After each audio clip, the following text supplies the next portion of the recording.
ప్రభుజీ, ఆధ్యాత్మిక మార్గం వైపు వెళ్తే మనకు అన్ని రకాలుగా బాగుంటుంది, భగవంతుడి దగ్గరికి మనం వెళ్ళొచ్చు, మోక్షం పొందొచ్చు అని చెప్పి మాట్లాడుకుంటూ ఉంటాం.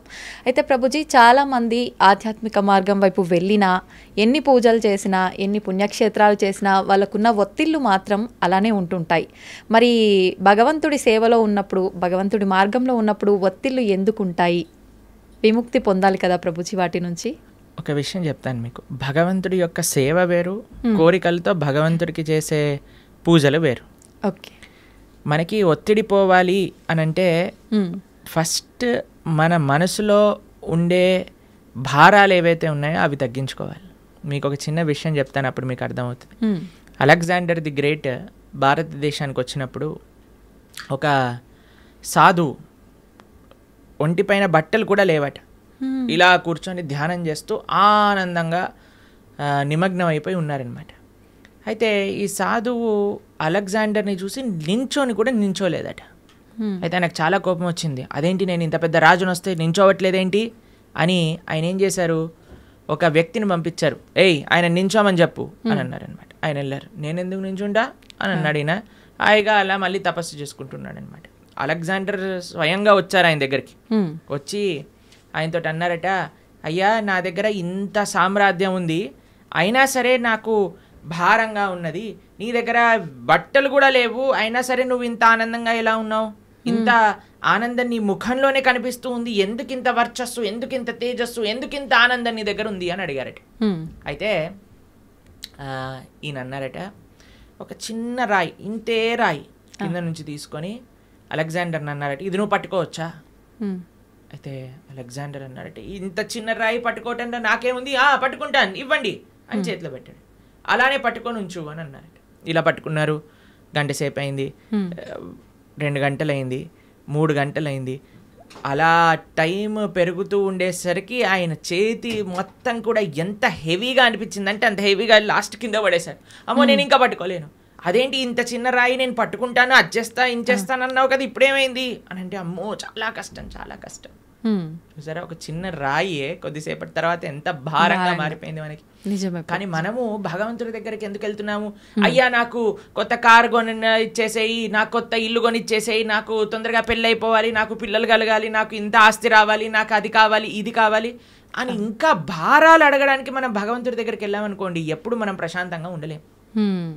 కానీ అదే స్వామి నిస్వార్థమైన ప్రేమతో, భక్తితో, భక్తి వేరు, కోరికలు కోరటం వేరండి. ఎప్పటి వరకైతే మనం భగవంతుడి నుంచి కోరికలు కోరుతామో అది భక్తి కాదు.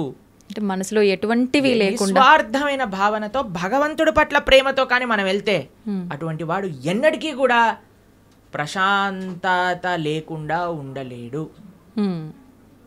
ఆయనకి తప్పక ప్రశాంతత ఉంటుంది. ఎవరైతే నిస్వార్థమైన ప్రేమనే మనకి ప్రశాంతత, మీరు అంటున్నారు కదా, ఆ సాటిస్ఫాక్షన్ అనేది ఇస్తుంది.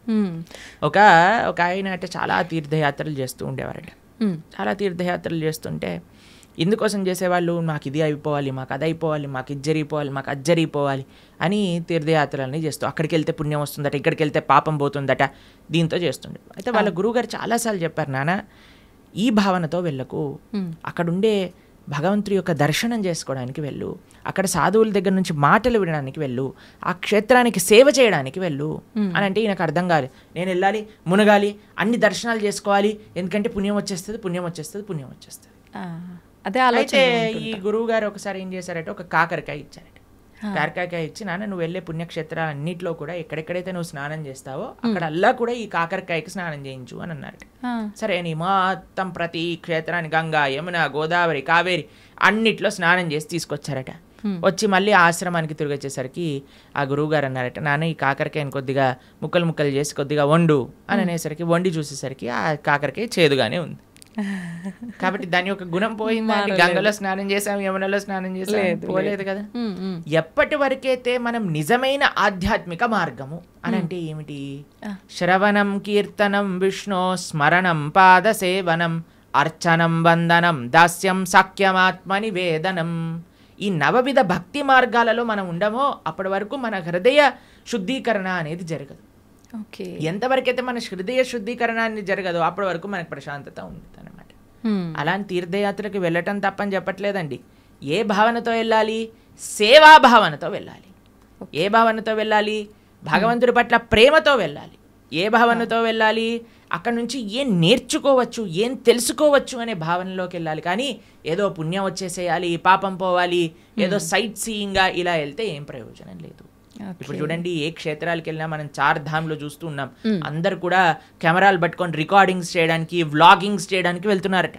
అవును ప్రభు. కేదార్నాథ్, బద్రీనాథ్ ఇలాంటి క్షేత్రాలన్నిటికీ కూడా బృందావనంలో అందరు రీల్స్ చేయడానికి వెళ్తున్నారు. ఇలా చేస్తే మనకి భక్తి ఎటువంటి ప్రయోజనం రాదండి. ఇంకా మనల్ని కర్మబంధంలో ఇంకా చిక్కుకుంటాం, కానీ మనం చర్మబంధం వీడలేము. కానీ ఎప్పుడైతే మనం సాధువుల దగ్గర నుంచి శ్రద్ధగా వింటామో, ఎప్పుడైతే మంచి విషయాలు స్మరిస్తామో, ఎప్పుడైతే చక్కగా జపం చేస్తామో భగవన్నామాన్ని, ఎప్పుడైతే భాగవత రామాయణాదులు చదువుతామో, అప్పుడు నిజమైన శుద్ధీకరణ అనేది జరుగుతుంది. అప్పుడు నిజమైన ఒత్తిడి, స్ట్రెస్ అని ఏవేవో అంటున్నాం కదా, అవన్నీ పోతాయి. ఆనందంగా మనం భగవంతుడి దగ్గర ఉండొచ్చు. ఓకే.